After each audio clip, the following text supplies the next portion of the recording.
Bonjour Nicolas, Salut, ça va? ça va et toi? Ouais, ça va très bien, merci. Alors Nicolas, toi tu es au Canada, moi je suis en France et on va Ouais. faire encore une vidéo, je dis encore parce que c'est déjà la cinquième, pour donner un max de conseils aux candidats qui sont notamment en France et qui veulent aller travailler au Canada. Donc on a fait déjà plusieurs vidéos sur différentes thématiques, le CV, candidature, etc. Et là, on va s'adresser particulièrement aux candidats en fait qui viennent juste d'arriver au Canada, mais du coup, le Canada, Mhm. bah, c'est un autre environnement, c'est une autre manière de vivre et c'est aussi une autre manière un petit peu de travailler. Donc, on va leur donner Mhm. des conseils par rapport à ça. Et c'est surtout toi en fait qui va donner des conseils parce que du coup, c'est toi qui es au Canada. Ouais.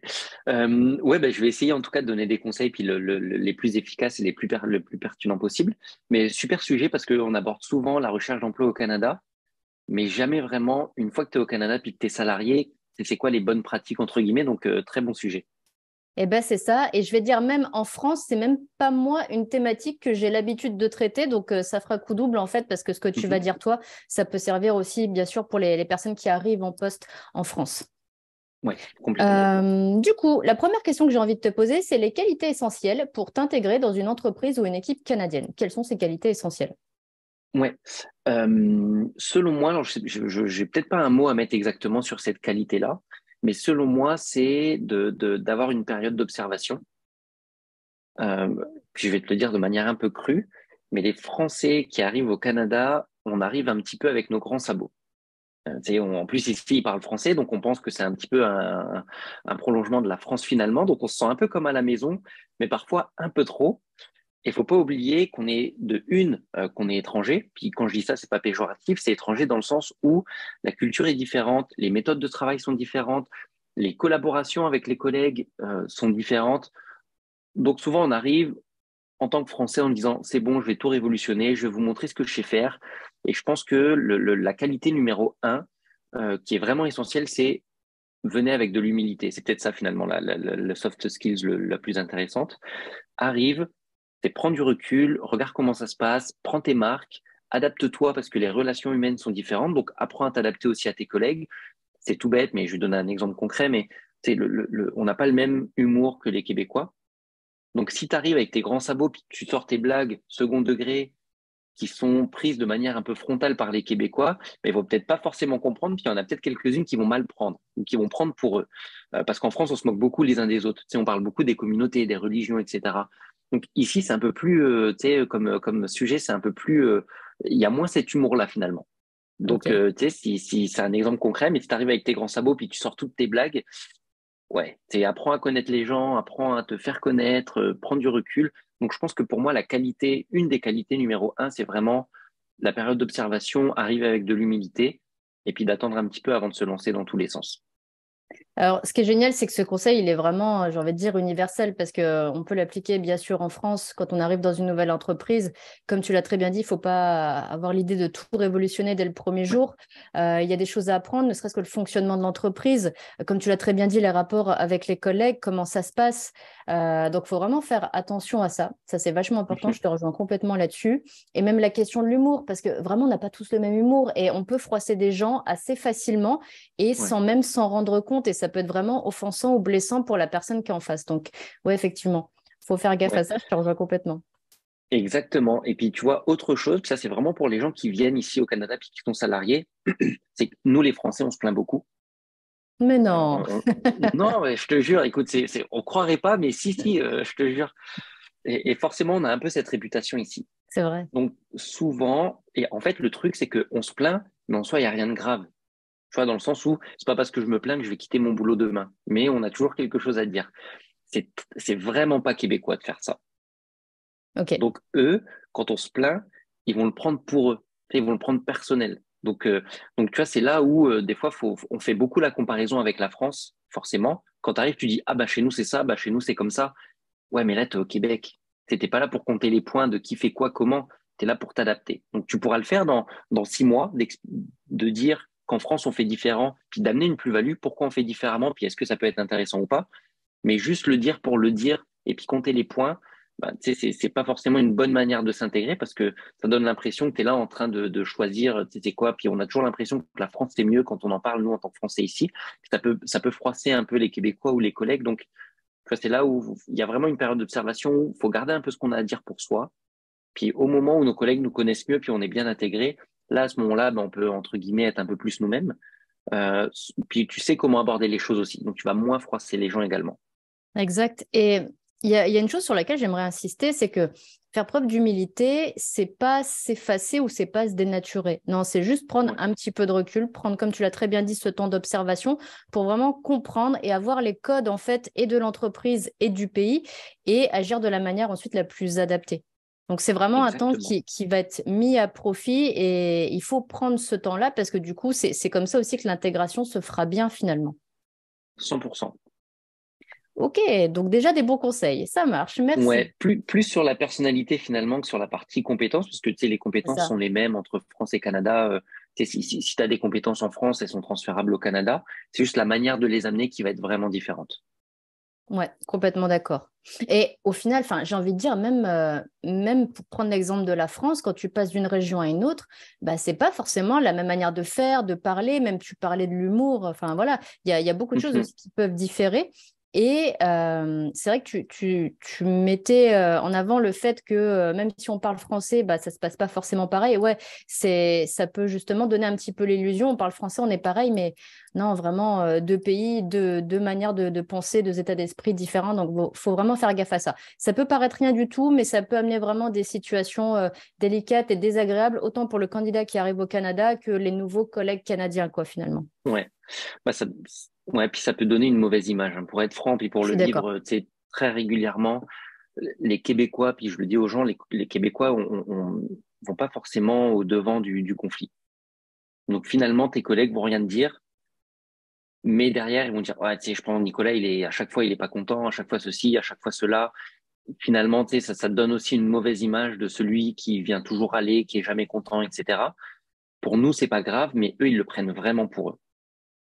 Ouais, t'as raison. Et c'est pas grave dans le sens où on y fait peut-être moins attention parce qu'on est peut-être plus habitué, c'est sûr, mais en même temps, je pense C'est qu'on peut ça. tous avoir à l'esprit un collègue qui fait que râler, qui fait que se plaindre, et c'est juste désagréable. Et en fait, on Ouais, n'a même plus peut-être au bout d'un moment envie d'aller le voir, envie de lui parler parce qu'on sait qu'il va se plaindre, on sait qu'il va être négatif, donc clairement, ça donne pas envie, quoi.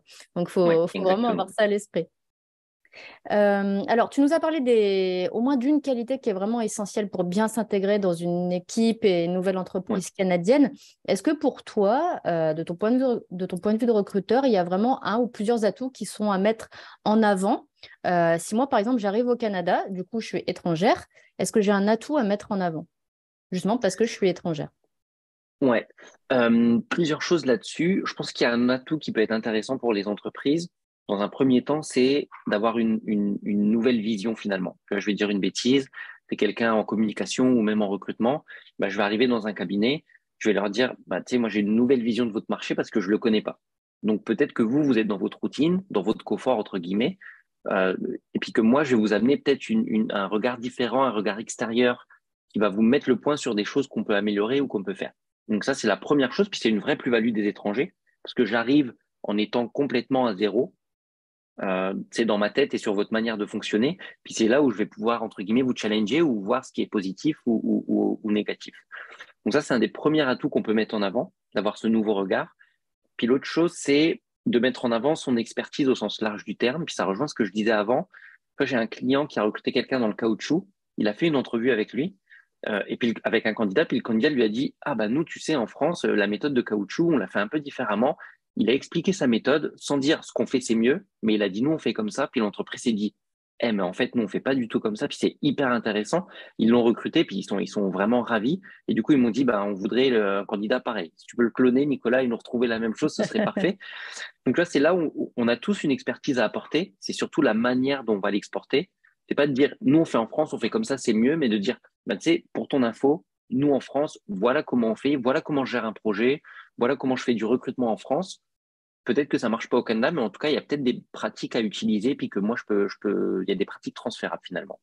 Donc, c'est surtout ça les atouts, c'est d'avoir peut-être des méthodes différentes, mais c'est la manière dont vous allez l'amener. Si tu arrives en disant, quoi, vous faites comme ça, mais franchement, c'est nul, nous, on fait comme ça marche beaucoup mieux, tu vas te fermer des portes.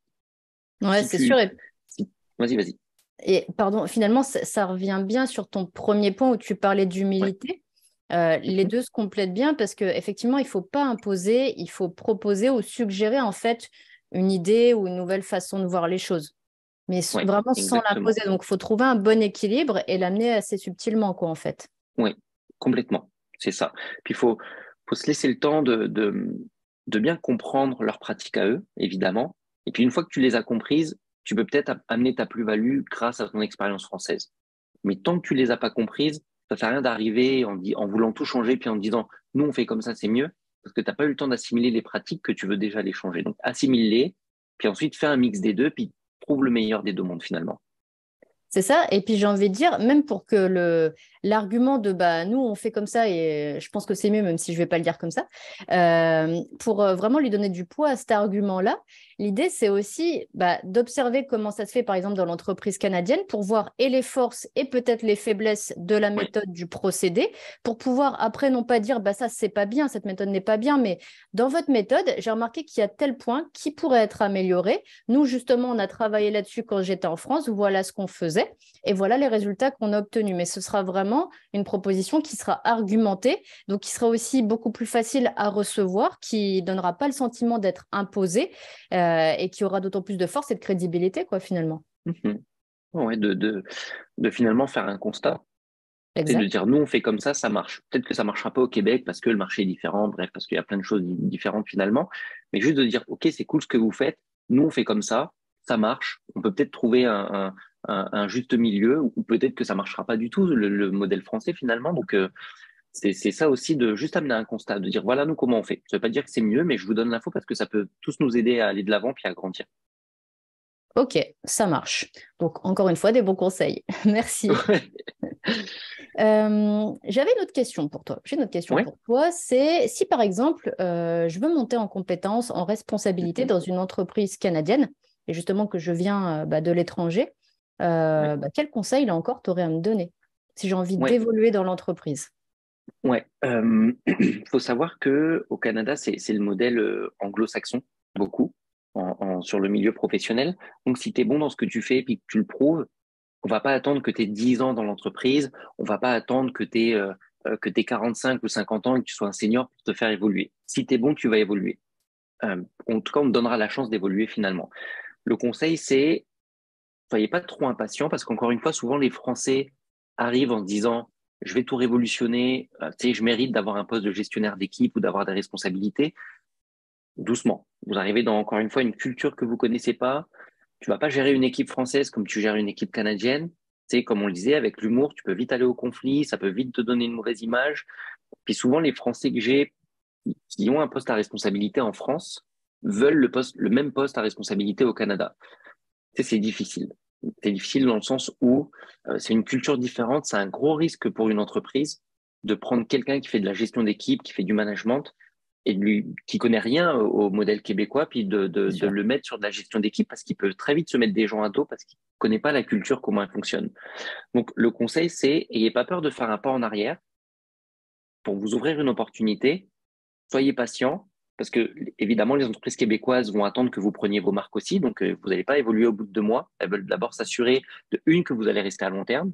C'est ce qu'on disait dans notre dernière vidéo, que le projet finalement est mûr et puis à long terme. Parce que s'ils misent sur vous, c'est pour que vous restiez longtemps dans l'entreprise finalement. Donc, prenez vos marques. L'entreprise québécoise doit s'assurer que vous avez bien compris la culture d'entreprise et du Canada. Puis suite à ça, si vous êtes bon, ils vous feront évoluer sans aucun problème. Personnellement, moi, c'est ce qui m'est arrivé. C'est juste ayez pas peur de faire un step back pour pouvoir derrière, quand vous serez bon, vous évoluerez, il n'y a aucun problème là-dessus. Ils vont pas attendre encore une fois que vous soyez 10 ans dans l'entreprise. Si vous êtes bon, vous évoluerez. Laissez-leur le temps d'apprécier que vous êtes intégré, que vous avez pris vos marques et que vous pouvez postuler à un poste avec plus de responsabilités. Mais n'ayez pas peur c'est faire vos preuves sur un poste peut-être avec moins de responsabilités dans un premier temps. Oui, puis ça reste formateur, ça laisse le temps justement de bien prendre la connaissance et la pleine mesure bah, de tout ce Ouais. nouvel environnement, comme tu le disais. Donc, encore une fois, c'est pas du temps perdu, c'est vraiment la possibilité d'emmaganiser des connaissances pour Mm. après bah, finalement pouvoir enfin, amener avec encore plus de légitimité son envie d'évoluer et de monter en compétences, quoi, finalement. Ouais. Exactement. Puis pour être un peu plus concret, je pense qu'il y a une pratique qui est intéressante, c'est au Canada, c'est soyez proactif. les entreprises, il y a des gens qui font leur travail toute la journée de 8 à 17, puis ça va pas plus loin, entre guillemets. Si vous voulez évoluer, les entreprises canadiennes sont très ouvertes à ce que leurs salariés soient proactifs, proposent des idées, proposent des changements. Vous offusquez pas si les changements sont pas mis en place, mais ayez pas peur de dire, hey, j'ai pensé à ça, ça pourrait être cool. Vous allez être écouté. Si c'est une bonne idée, elle sera mise en place, puis l'idée, elle sera il y aura votre nom dessus, vous serez tagué sur cette idée, on va pas vous voler l'idée finalement. Donc, si vous voulez évoluer, une des bonnes pratiques, c'est d'être force de proposition, d'être proactif et de montrer que vous voulez évoluer, qu'il y a une vraie envie. Si vous avez envie, les entreprises québécoises vont vous donner la possibilité de le faire. D'accord. Alors, ce qui est cool, moi, je fais le parallèle aussi avec la Mhm. France et j'entends beaucoup de collègues encore aujourd'hui qui me disent qu'elles ont envie ou qu'ils ont envie d'évoluer, de monter en compétences, qu'ils attendent justement l'entretien annuel pour Mhm. soumettre l'idée d'évoluer, etc. Et puis, ils ressortent souvent déçus de cet entretien annuel parce que finalement, bah non, c'est pas le moment ou non, il n'y a pas le budget ou non, Ouais, finalement, tu es bien à ta place. Donc, il y a cette ouverture d'esprit-là au Canada. Donc, ça, c'est cool. Et quand il y a l'envie et quand il y a la volonté et quand il y a vraiment l'investissement du salarié, l'entreprise, elle valorise ça. Donc, ça, c'est cool. Ça, c'est vraiment ouais. cool. Comme tu disais, vraiment un modèle anglo-saxon. Donc, ça, c'est vraiment Mhm. chouette et ça se différencie vraiment de notre modèle français qui parfois bride et empêche finalement d'exploiter pleinement les compétences des salariés, quoi. Ouais, Donc, ça, c'était le côté complètement. ça, c'était pour le côté cool de ce que tu as dit. Côté, alors, je ne vais pas dire pas cool, mais je pense, une petite Un petit nuance que bémol. tu vas apporter. C'est même pas Mhm. petit bémol, mais je voudrais juste préciser un point pour les personnes qui nous écoutent. C'est vrai que depuis tout à l'heure, tu as dit les Français sont râleurs, les Français, parfois, ils arrivent avec leurs gros sabots. Faut vraiment se dire que c'est pas des critiques et c'est vraiment du vécu, c'est vraiment du terrain. Mhm. Et même moi, en étant en France, en accompagnant plein de candidats qui sont en France et qui veulent postuler en France, je le constate ça. Et c'est vraiment des choses qui vont, comme tu disais, donner une mauvaise image et qui vont laisser penser au candidat qui va aller plus vite et qui va franchir des étapes. Mais au Ouais, final, c'est pas du tout ce qui va se passer et ça va l'empêcher d'avancer comme lui ou comme elle voudrait. Donc, c'est ouais. vraiment des conseils à prendre, y aller avec humilité et bien avoir à l'esprit que même si on parle la même langue, on ne fonctionne pas pareil, on n'a pas le même état d'esprit. Il y a des points sur lesquels on va se rejoindre, bien sûr, tout n'est pas différent, mais Mais il faut oui. faire attention, il faut déjà bien prendre connaissance de cette culture-là pour pas commettre d'impair et comme tu l'as très bien dit, pour pas se fermer des portes. Mais ça ne veut pas dire qu'au Canada, on n'aime pas les Français. Non, pas Loin de du tout. là, et Puis, c'est pour ça qu'il y a des grandes portes qui sont ouvertes aussi pour les Français. Ils sont ouais, attendus. ouais. Oui, 100%. Puis tu fais bien tu fais bien tu sais, de le rappeler. Ce que je dis, c'est pas une critique, c'est un constat. À travers Ouais, l'expérience que je vis quand je place des candidats au Canada. Ça veut pas dire que tous les Français sont comme ça. Ça veut pas dire que tout se passe mal parce que les Français arrivent avec leurs gros sabots. C'est juste que culturellement, c'est différent. Ça veut pas dire que c'est mieux ou c'est moins bien. C'est juste que culturellement, c'est différent. Puis c'est la grosse différence culturelle qui fait que des fois, quand on arrive en entreprise avec cette culture-là, bah, c'est un peu plus compliqué pour nous Français parce que on se tire une balle dans le pied en arrivant, comme je disais, avec nos gros sabots, etc. Donc c'est parce que je veux pas que les gens disent ouais, c'est bon, il est au Canada, tu sais, il a un jugement sur les Français. Non, je place des Français tout le temps. On a plein de Français chez GoRH d'ailleurs. Ça se passe super bien. C'est juste que c'est vraiment pour aider les gens. C'est un constat. Il y a une problématique qui est comme ça. C'est qu'on arrive et culturellement, il y a ce clash-là. Et puis on est là pour s'adapter. Si tu vas dans un autre pays, c'est pour t'adapter à la culture. Comme il y a des clashs de personnes étrangères qui viennent en France, puis il y a des clashs de culture. Là, c'est la même chose, sauf que c'est entre la France et le Canada. c'est ça exactement. Et moi, je le vis assez régulièrement, justement, un peu ce choc des cultures de candidats qui viennent de l'étranger et qui comprennent pas, par exemple, pourquoi je leur donne tel et tel conseil, qui pensent que bah non, ça se fait pas comme ça ou je devrais pas leur dire Mhm, ça. Mais finalement, si, ce sont vraiment les codes du pays et il y aura pas d'autres codes, même si eux ont l'habitude d'autres codes. Mais en mhm. changeant de pays, on change aussi de code et de façon de voir les choses. Donc, encore une fois, ça demande un petit peu de temps pour découvrir ça et s'habituer à ça, encore une fois, sans se dénaturer, mais juste Mhm. s'habituer et après, ben voilà, on peut avancer beaucoup plus facilement. Ouais, exactement. Puis encore une fois, ça veut pas dire que c'est mieux d'un côté ou de l'autre. C'est Ouais. pas du tout ça, hein. Puis à côté de ça, c'est le constat qu'on fait, ou en tout cas le défaut des Français qui arrivent ici, justement, en s'imposant un petit peu trop, c'est une qualité parce que derrière, justement, on propose tellement de choses, puis on est tellement proactif que bah, on est un peu mis en avant parce qu'on a tendance à plus prendre de responsabilités que les Québécois. parce que justement, on a cette envie d'arriver, puis de donner toujours plus et d'apporter une expertise, etc. C'est juste qu'il faut trouver encore une fois le juste milieu entre je prends mes marques et puis une fois que je peux apporter mon expertise, puis je me suis intégré, là, j'amènerai ma plus-value en termes de savoir-faire finalement. Et complètement. Donc, prendre un peu le temps. Oui, Alors, j'ai encore une question. C'est oui. si je suis au Canada, que ça fait quelque temps que j'y travaille, et finalement, je me rends compte que j'ai le mal du pays, que j'ai envie Mhm. de rentrer en France, ou en tous les cas que la France me manque, qu'est-ce que tu me Oui. conseilles? Déjà, ce que je conseillerais dans un premier temps, c'est de s'écouter. Tu sais, on perçoit souvent le fait de revenir du Canada, on a peur c'est perçu comme un échec. On a peur de ce que les autres vont dire, évidemment. C'est parce qu'ils vont dire, il est parti, puis finalement, il est revenu. Il faut que les gens dédramatisent ça. On parle pas de changer de ville en France ou de changer de travail, on parle de changer de vie. C'est normal que peut-être le Canada vous convienne pas, puis faut pas s'en vouloir, ça fait partie du jeu. Puis, est-ce qu'il vaut mieux rester 5 ans et être malheureux 5 ans juste pour dire je l'ai fait, ou est-ce que vaut mieux rentrer au bout de 6 mois puis être heureux en rentrant auprès de sa famille et de ses proches? Et je pense qu'il n'y a même pas besoin de se poser la question. En soi, si à un moment donné vous avez le mal du pays, vous voulez rentrer, c'est pas facile de le faire. Donc, restez pas malheureux au Canada, ça arrive. Vous avez essayé. Je pense qu'il y a très peu de gens qui essayent finalement. Soyez fiers de vous d'avoir essayé. Au moins, vous avez coché la case. Ça vous a pas plu, c'est pas grave, ça fait partie du jeu. Rentrer en France, c'est pas si grave que ça finalement. Mais vous n'imposez pas de rester ici parce que, je le vois, il y a des gens qui restent. Puis encore une fois, c'est du vécu. Il y a des gens qui restent mais qui vivent mal l'expérience. Puis c'est ces mêmes personnes qui vont donner, entre guillemets, une mauvaise image des Français et des étrangers parce que forcément, tu es malheureux, forcément, tu le fais sentir au travail. Comme on se le disait, forcément, tu vas te plaindre parce que t'es pas content, parce que telle chose, elle est différente dans tel pays, etc., etc. Et tu vas commencer à comparer. Puis en fait, c'est le cercle vicieux. Et c'est là où ça va être de pire en pire. Donc, il y a un moment donné, si vous avez envie de rentrer, rentrez, vous forcez pas, c'est pas grave. Au moins, vous avez essayé, puis vous vous êtes donné la chance de le faire. C'est ça, et c'est un peu finalement comme en France quand tu as des salariés qui sont plus bien dans leur entreprise ou à leur poste et qui restent parce que c'est aussi sécurisant de rester. Ça y est, j'y suis, voilà, j'ai le boulot, j'y reste. Ouais. Mais ils sont pas bien et du coup, ça amène de la démotivation. Ils sont moins investis dans le boulot, ils ont de moins bonnes relations avec les collègues. Comme tu l'as très bien dit, c'est un cercle vicieux. Et Mhm. puis, j'ai envie de dire aussi, euh, moi, je ne le vois pas comme un échec parce que déjà, le fait d'avoir tenté l'aventure, ça veut dire que la personne, elle n'aura pas de regret de ne pas l'avoir fait. Ouais, Et exactement. surtout, ça dépend aussi quel regard on pose sur la situation. Si on le voit comme un échec, forcément, on va l'aborder comme un échec et on va après l'expliquer comme un échec. Mais si on Mhm. le voit aussi dans le sens où, déjà, j'ai fait preuve de courage parce que j'y suis allée. C'est un autre pays. Ouais. C'est un grand chamboulement dans une vie. Ça a amené de devoir organiser, préparer énormément de choses pour changer de pays. Ça a amené peut-être à développer la capacité d'adaptation de la personne parce que, encore une fois, nouveau pays, nouvelle culture, nouvel état d'esprit, voilà, plein de Mhm. choses nouvelles. Et puis, forcément que la personne, même si elle est restée par exemple un an, elle a appris des choses au Canada. Elle a vu d'autres Ouais. manières de faire, elle a vu d'autres fonctionnements. Et en plus, il y a vraiment plein de domaines sur lesquels le Canada, il est en avance par rapport à la France.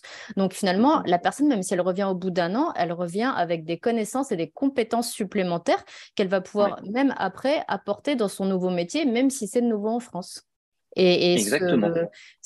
vraiment cet apport-là, une entreprise française pourrait aussi complètement l'apprécier parce que c'est des choses nouvelles, c'est une expérience nouvelle et un regard nouveau finalement. Donc les atouts que tu avais Mhm. donnés pour la personne qui est en France, qui va au Canada, c'est les mêmes pour la personne qui est au Canada et qui revient en France, quoi, finalement. Ouais, exactement. Et puis, tu sais, le Canada, on a déjà discuté, mais le Canada a une très belle image de manière générale. Exact. Donc, je pense que vraiment, quand vous dites aux entreprises françaises, j'ai tenté l'aventure au Canada, puis j'ai travaillé un an, par exemple, au Canada, c'est, c'est que positif sur votre CV. Vous, peut-être que vous l'avez vécu, comme tu le disais, malheureusement, comme un échec parce que vous rentrez en France, mais c'est pas du tout le cas finalement. Parce que, en fait, vous avez aussi été apprendre quelque chose.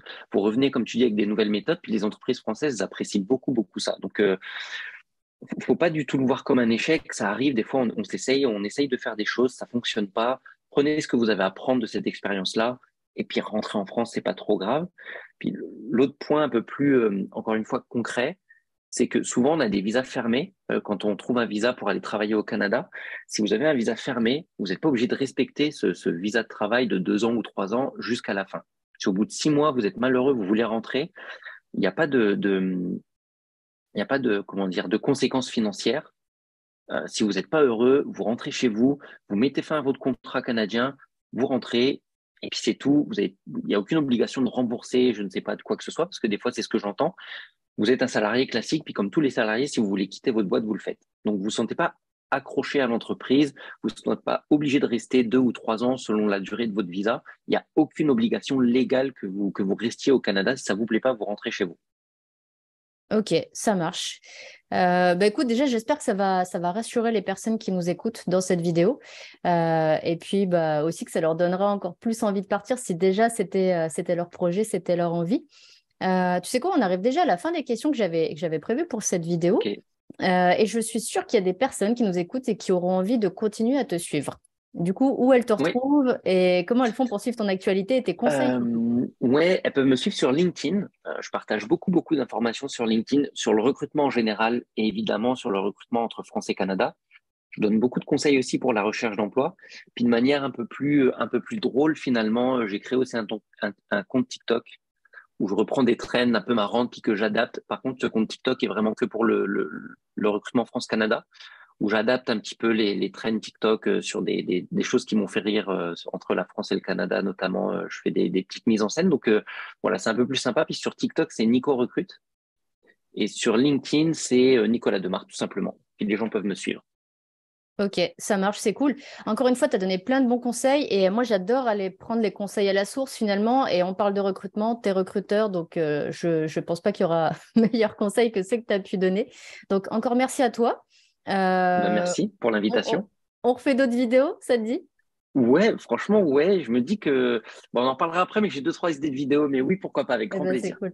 C'est cool, ça marche. Donc, pour toutes les personnes qui nous écoutent, on se retrouvera encore dans d'autres vidéos. Là, c'était la cinquième, donc il y en a 4 autres à aller voir. N'hésitez pas à suivre déjà les thématiques qu'on a développées. Nicolas, merci et à bientôt dans une prochaine Merci à toi. vidéo. Ouais, à bientôt avec plaisir. Salut.